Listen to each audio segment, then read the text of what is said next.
Okay, hi, we're back. Hi! Now we're on to Tumblr questions. This is anonymous. My crush is ridiculously flirty with everyone, and I don't know how to tell if she actually has any interest in me. Please help. I'm your crush. Hi. You just described Dahlia. Congratulations. Okay, there will be levels to a flirting. So, like, here's the level most people are. No flirting. Here's me, and probably your crush, who flirts with everyone. If she actually likes you, she might be a little farther up. Well, here's the thing, like, if I interact with someone on their social media, it could mean I have a crush on them, or it could just mean I care about what they do. Because I'm, like, thinking about, like, who do I respond to, like, their Snapchat story or Instagram story? Like, comment on what they're doing. Right. And it's either... Haley Kiyoko. It's always Haley Kiyoko. It's always Haley Kiyoko. I have a compilation of screenshots of my comments. of Dahlia's comments. Remember when Haley Kiyoko called me beautiful? There was a free concert at our school that Haley just had. There was a free meet and greet at the end, and I waited in line, and I had this whole huge thing to say in my mind, and I walk up to her, and she goes, "Oh my gosh, you're so beautiful." And I lost everything. I was like, you too. And then we took a picture, and then I left, and it was beautiful, and she was wearing really bright shoes. Anonymous said, how do I get over a really strong crush that I know will never turn into anything more than a crush? Time. Oh, it's always time. It's just time. Avoidance might also help. Just a lot of crying, a lot of listening to really sad music. It'll feel better in maybe like a month or so. Talk to your friends about it, because sometimes venting about it will really help get a lot of what you're going through out if you don't internalize anything. My roommate, she has heard a lot. She probably gets more than I do because she lives with you. Oh yeah.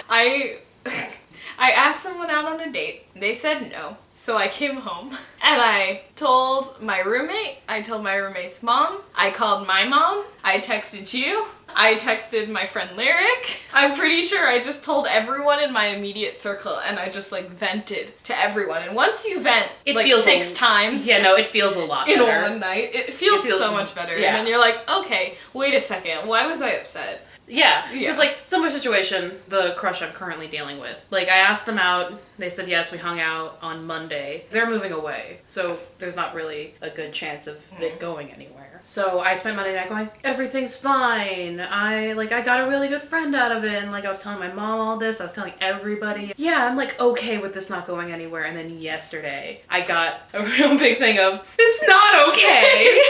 It doesn't have to be okay right away. That's one thing. Like, you don't have to be okay initially. Yeah, but and it's gonna be okay. Yeah. Anonymous said, people seem to find having a crush exciting and cute, but for me it's just ... crushing.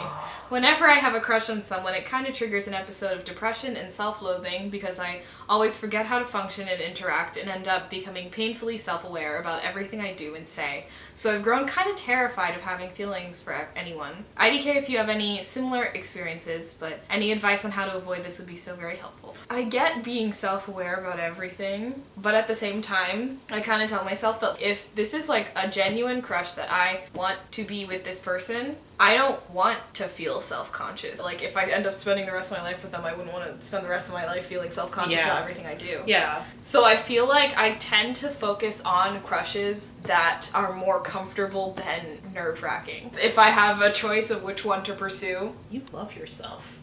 Do I? I just don't like feeling bad. Ooh. And I try to do things to not let myself feel bad.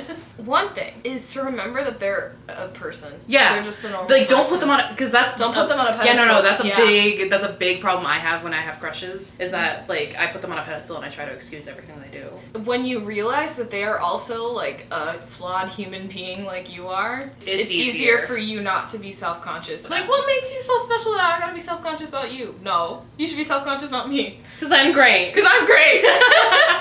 That's what my therapist told me to tell myself. Ryan Smells Bright said, ooh, questions for a video? 1. Do you think platonic crushes are just as important as romantic ones? I'm gonna be completely honest right now. What's the difference between a platonic crush and wanting to be someone's best friend?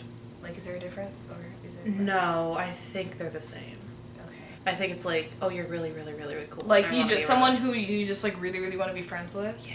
I think they're more important than romantic ones. Yeah, no, you can live your life without romance. If you have no friends, who do you have to fall back on at all? That's why whenever you get cases of people like ditching their friends for romantic relationships and the romantic relationship like falls, like then they're miserable. There's just so much pressure on especially young like high schoolers, because teenage age. There's just like you have to be in a relationship or else you're not like worth anything. Who decides that? Yeah. Oh, my friend gave me really good advice because I called her last night. This is advice her therapist gave her, so you know it's good.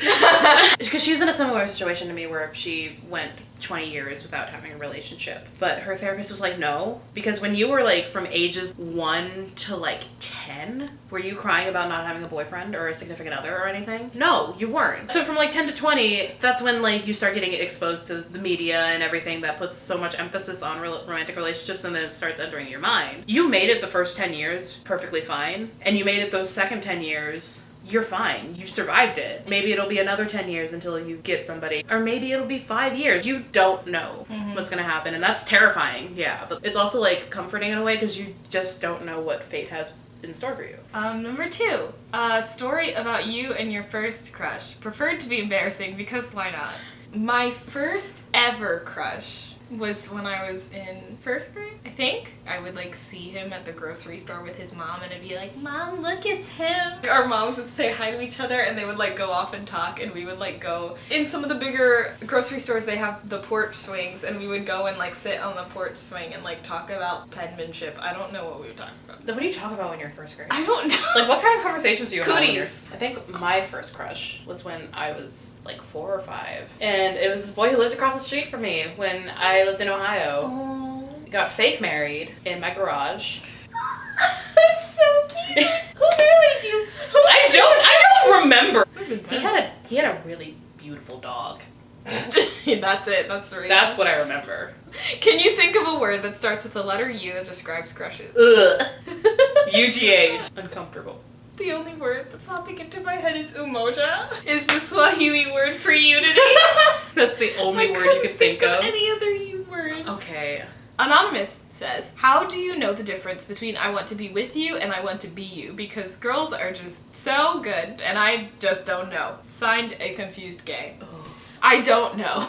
I never know. Because, okay, if you have a crush on someone, I feel like you admire traits about them. And if you admire traits about them, like, why wouldn't you want those traits for yourself? Because if you want to be a better person and you see traits in someone else that make them a good person, you're like, I want to be more like that. And that's also what a relationship should be, is like you help each other out. It's give and take. It's a give and take, and like they get good traits from you and you get good traits from them. Analogical Love Child says, when you have a crush on someone who's unattainable, how do you cope with it? Time. Crying. Sad songs. Anonymous said, oh gosh, this is gonna get complicated. So I have a girlfriend, but she moved away to New York. Now we barely talk to each other at all. What should I do? Oh, that's sad. I'd say either try to make the effort to talk to each other more, or like, you need to like have a serious discussion about your relationship and where you think it's going and how it should go in the future. Yeah, because communication's like the key for a relationship, especially a long distance one. If you're not talking to each other, then what's the point? Yeah. If you're just not able to put in that effort right now, then it's probably best that you take a break or you end it. Just for both of your sakes.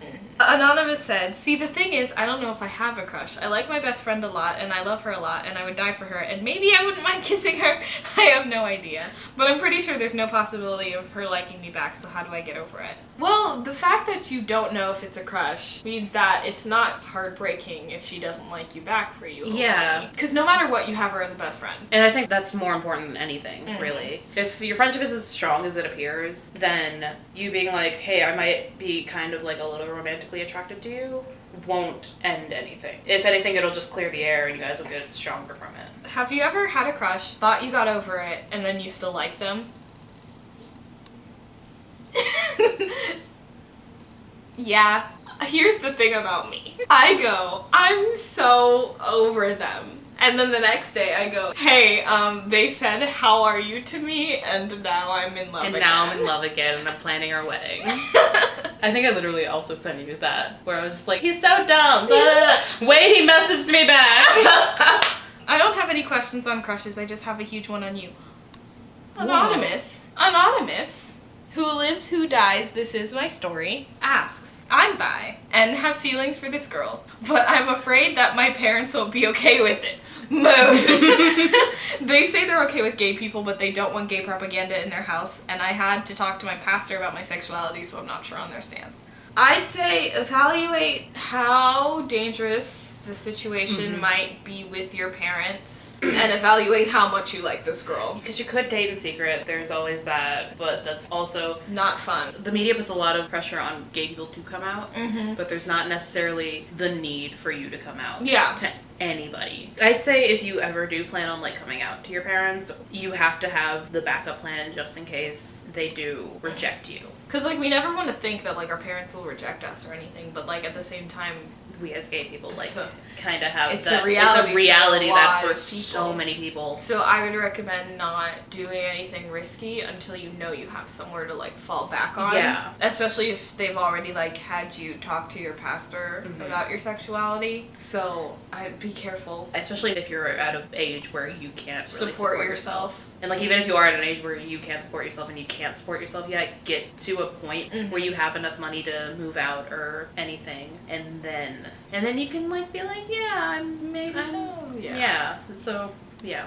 Anonymous. I'm sort of acquainted with this guy in my class. He's kind and smart, and I just spent the last 5 months developing this dangerous crush on him without realizing what I was doing. The other day I found out he liked someone else, and the more aware it came to how insignificant I am to him. Not really in a bad way, we weren't huge friends to begin with. I can't stop thinking about this, and my stomach won't untangle these huge gaping knots. Please send help. Wow, welcome to my entire high school career, Anon.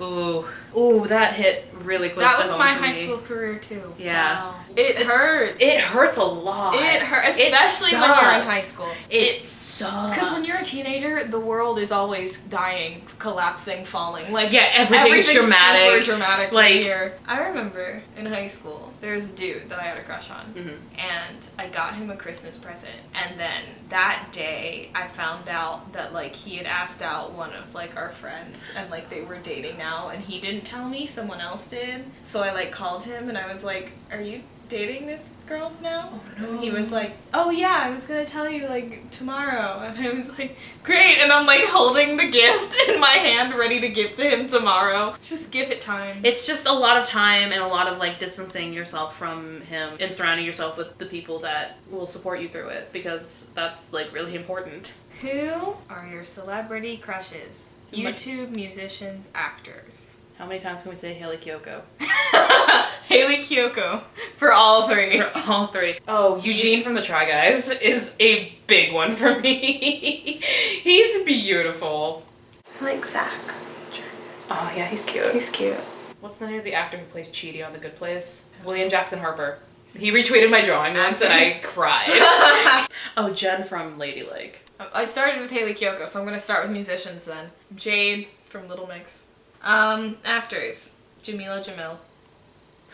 Wow, this is hard. This is. It's You just would 'cause think I'm in love with so many people. You would think I would be able to just like shoot them off, but like, actors. I don't watch movies. I had a huge crush on Darren Criss for a while. I think everybody has. Adore Talana. Adore Delana, yeah. For YouTube, back when Source Code was a thing, I had a huge crush on William Haynes and Sam Basher. Connor Manning. Yeah, Connor Manning makes me wish that I had stuck to my goth phase, my goth roots in 8th grade middle school. Like, they make me wish that I had stayed goth so that I would have a chance. Because I don't get celebrity crushes very easily. Mm-hmm. You know who I do get crushes on? Anime characters. Which one? Give me a list. Oh, Ganta? I brought my Eda bag. Wow. It's filled with Ganta merch. Wow. Because I love Put this. it closer to the camera. They need to see. So yeah, if you've ever played Danganronpa, in the 3rd game, there's a big, beautiful boy who loves bugs. Ooh. His name's Ganta. Alliteration. Yeah. Cora. I don't know. I was just looking at her. do you have a crush on Cora, or do you want to be her? A little bit of Yes. both. Yeah. Same with Raven. Same. Raven's the reason I'm goth today. Ooh, If we're talking about cartoon characters. yeah, we're gonna go into cartoon characters. Danny Phantom. I love Ganta. Peter Pan.